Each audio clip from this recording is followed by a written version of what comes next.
So guys last session BSE limited में correction देखने को मिली। अब लॉन्ग टर्म ब्रेकआउट्स के बाद में अप्रैल और पूरा मई का महीना स्टॉक ने बढ़िया ब्रेकआउट्स हुई। लॉन्ग टर्म ब्रेकआउट्स के बाद में ये थोड़ी बहुत सेलिंग, प्रॉफिट बुकिंग और करेक्शन आना एक कॉमन सी चीज है, कॉमन फैक्टर यहाँ पर देखने को मिलता है मार्केट के अंदर। लेकिन कोई ना कोई रीजन भी होना चाहिए, भाई गिरावट क्यों आई है। हम लोगों ने न्यूज देखी, ग्लोबल मार्केट इंडेक्स या फिर आपके बीएसई लिमिटेड के रिलेटेड जो भी आपके एफआईएस की न्यूज आ रही थी सब पॉजिटिव थी, बट ऑन पेपर हम लोगों ने एमसीएक्स का एक वीडियो लिया था कल के दिन के अंदर। सो एमसीएक्स में हम लोगों ने डिस्कस किया कि सब चीजें पॉजिटिव है, लेकिन ये करेक्शन का रीजन क्या है। तो मेन रीजन आपका था यूएस और ईरान। हमारे पास वीकेंड चल रहा है, सैटरडे एंड संडे, कल भी छुट्टी, आज भी छुट्टी, कल भी मार्केट बंद, आज भी मार्केट बंद है। सो यूएस ईरान की जो सिचुएशन है ये मार्केट को लास्ट सेशन के अंदर बहुत बुरी तरह से डंप करके लेके जाता है। इस चक्कर में बीएसई लिमिटेड के अंदर दिन के आखिर में जाते हैं एक बड़ी गिरावट और देखने को मिलती है। काफी सारे स्टॉक्स दिन के आखिर में आपको बड़ी बुरी तरह से डंप होते देखने को मिले। ये होती है प्रॉफिट बुकिंग। मार्केट में जब कॉशियसनेस आती है कि भैया वीकेंड आ रहा है, इस वीकेंड में कोई बड़ा बॉम्ब ना फोड़ दे डोनाल्ड ट्रंप और यूएस और ईरान के बीच में, तो इस वजह से आपको कॉशियसनेस पर सेलिंग देखने को मिलती है। तो ये चीज लास्ट सेशन में कहीं ना कहीं मार्केट में आपका बीएसई लिमिटेड को भी गिराती देखने को मिली।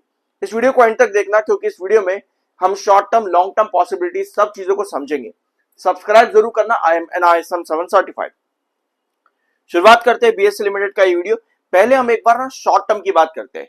लॉन्ग टर्म में हमको बड़े ब्रेकआउट्स मिले। रीजन बीएसई लिमिटेड का चार्ट, सबसे बड़ा फैक्टर बीएसई लिमिटेड में होता है उसका चार्ट पैटर्न, क्योंकि ये स्टॉक अपने वेजेस पैटर्न के ऊपर काम करता है, ये आपको मालूम होना चाहिए। फिर उसके बाद में sideways and then perpendicular breakout. क्या हम एक बार फिर से साइडवेज पैटर्न पर आ रहे हैं, अभी उस पॉइंट को समझेंगे। इसके अलावा आरबीआई का नया रूल प्रोप्राइटरी ट्रेडिंग को लेकर के, जो कि आपका पोस्टपोन किया गया था, ये भी एक फैक्टर आपका रहा, यानी न्यूज और चार्ट। अब आते हैं शॉर्ट टर्म की बात, यहां पर कर लेते हैं। Calls grow to cut India's capital gains tax amid FII outflows. FII Indian market से लगातार एग्जिट कर रहे हैं, तो गवर्नमेंट का एक छोटा सा हमको डिसीजन देखने को मिल सकता है कि एफआईआई का वापस से इंडिया में बुलाने के लिए, इन्वेस्ट करवाने के लिए एलटीसीजी या फिर शॉर्ट टर्म कैपिटल गेन्स या फिर आपका लॉन्ग टर्म कैपिटल गेन्स, इन टैक्सेस को कट कर दिया जाए। ये न्यूज मार्केट के अंदर बहुत ज्यादा प्रेवलेंट है इस समय, और फाइनेंस मिनिस्टर निर्मला सीतारमण ने ये मांग भी करी कि भैया पब्लिक क्या चाहती है, पब्लिक अपना स्टेटमेंट यहां पर प्रोवाइड करे, ताकि हम एक डिसीजन, एक कंक्लूसिव डिसीजन पर आ सके कि टैक्सेस को कट करना चाहिए या फिर नहीं करना चाहिए।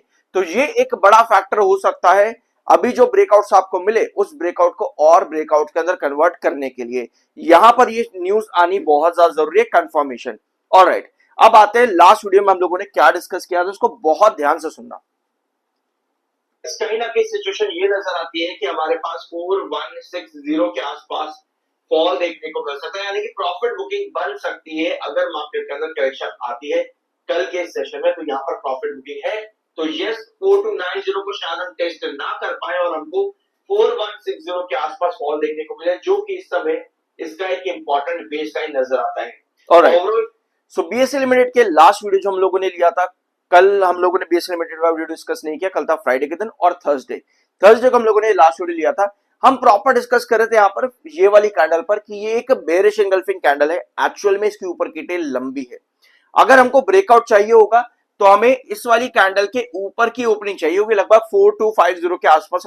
4250, हाँ 4250 ये लेवल आप लोगों ने डिस्कस किया था थर्सडे के दिन में कि फ्राइडे के लिए हमको यहाँ पर गैप ऑफ ओपनिंग की जरूरत होगी, तभी 4290 मिलेगा। अदरवाइज कोई भी फॉल डाउन, मतलब कि कोई भी नीचे की तरफ ओपनिंग हमको 4160 तक लेकर के जाएगी, जो कि एक्चुअली में इसका एक इंपॉर्टेंट बेस है। अब लास्ट सेशन हम 4160 के आसपास क्लोज हुए हैं। ये कैंडल बेरिश एंगल्फिंग कैंडल, तो आपके पास गैप डाउन ओपनिंग हुई, गैप अप ओपनिंग होती तो ही आप यहां पर 4290 लेकर के चलते।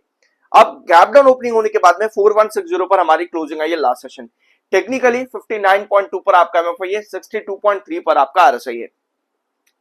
अभी हम लोगों ने क्या बात करी, अभी हम लोगों ने डिस्कस किया कि शॉर्ट टर्म के लिए आपके पास मेजर पॉइंट क्या आ रहा है, एफआईआई को बुलाने के लिए भैया टैक्सेस को कट करना। ये सबसे इंपॉर्टेंट न्यूज है, क्योंकि बीएसई लिमिटेड ने जो ब्रेकआउट दिया है लॉन्ग टर्म के अंदर, भैया इतना बड़ा ब्रेकआउट इतनी आसानी से कोई भी कंपनी नहीं देती। अगर आप एक साल में देखोगे तो एक साल में 1400 के प्राइस, बल्कि 1400 भी नहीं, 1200 के प्राइस से उठता उठता ये स्टॉक आपको 4400 तक जाता देखने को मिला। तो एक साल के अंदर रिटर्न्स बहुत तगड़े हैं। अगर आप यहां पर देखोगे मई और अप्रैल के महीने में, तो स्टॉक ने बहुत बड़ी रिटर्न दिया, 2500 2600 की रेंज से उठते हुए 4440 तक का ब्रेकआउट। तो शॉर्ट टर्म में भी बहुत बढ़िया ब्रेकआउट दिया है। और इस सब में आपको एक मेजर फैक्टर देखने को मिलता है, ये 200 EMA।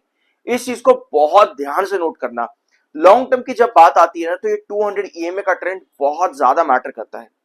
साथ में बीएसई लिमिटेड के अंदर ये एक बहुत इंपॉर्टेंट फैक्टर है कि ये स्टॉक एरे गहरे चार्ट्स के ऊपर काम नहीं करता। ये स्टॉक आपको प्रॉपर फॉर्मेशन दिखाता है ऑन चार्ट पैटर्न्स, कुछ इस तरीके से। अगर आप इस चैनल पर रहे हो रेगुलरली, तो पहले तो इस वाले ग्राफ का नाम मुझको बताओ कमेंट बॉक्स में। ये कौन सा पैटर्न है जहां पर आपके पास दो पैरेलल लाइन आती है? ये वाला पैटर्न बताओ कमेंट बॉक्स में, अगर आप रेगुलर चैनल पर, ये कौन सा पैटर्न है। उसके बाद में ये वाला पैटर्न बताना, ये 1 है और ये 2 है। ये दोनों पैटर्न्स का नाम बताओ यहां पर कि क्या है इन दोनों पैटर्न्स का नाम जो हम इस चैनल पर डिस्कस करते हैं। क्योंकि बीएसई लिमिटेड का ये एक इंपॉर्टेंट चार्ट है, यहां पर ये इसी तरह से काम करता है बार बार। उसके बाद में परपेंडिकुलर ब्रेकआउट आपको मिलता है। तो ये कौन सा पैटर्न का नाम है, इसका कमेंट बॉक्स में बताओ 1 और 2 करके।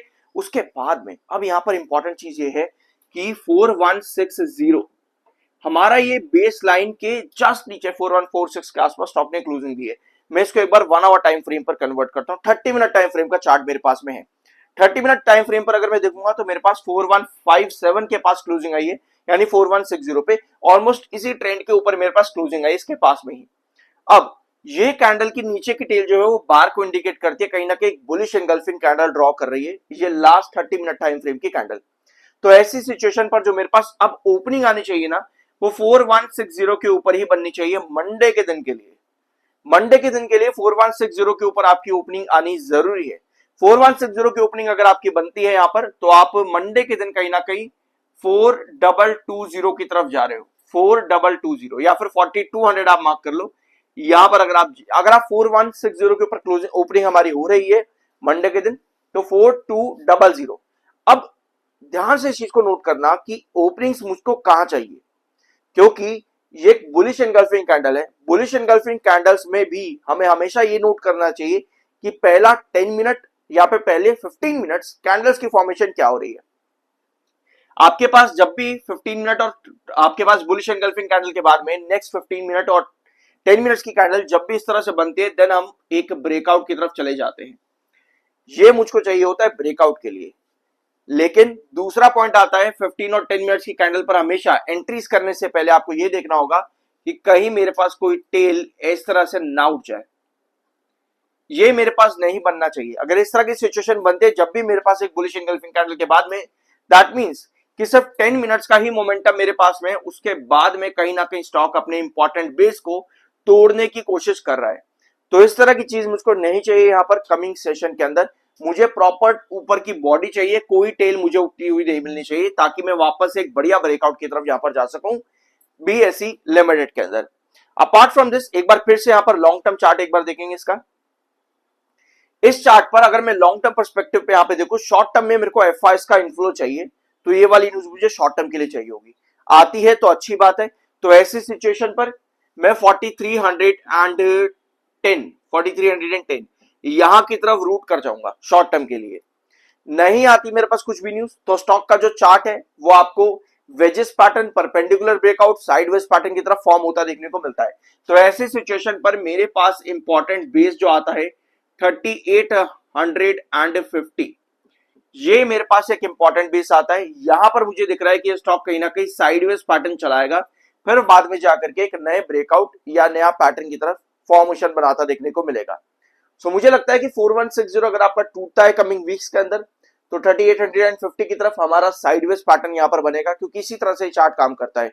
साइडवेज ब्रेकआउट, ब्रेकआउट के बाद परपेंडिकुलर ब्रेकआउट के बाद करेक्शन, बिल्कुल ऐसे जैसे आपको यहां पर देखने को मिली थी उसी तरीके से। सो अगर करेक्शन आती है तो लॉन्ग टर्म के अंदर एक हेल्दी करेक्शन है, शॉर्ट टर्म में वोलेटिलिटी यहां पर आपको देखने को मिलेगी बीएसई के अंदर। तो कुछ इस तरह की सिचुएशन इस समय है बीएसई लिमिटेड के अंदर।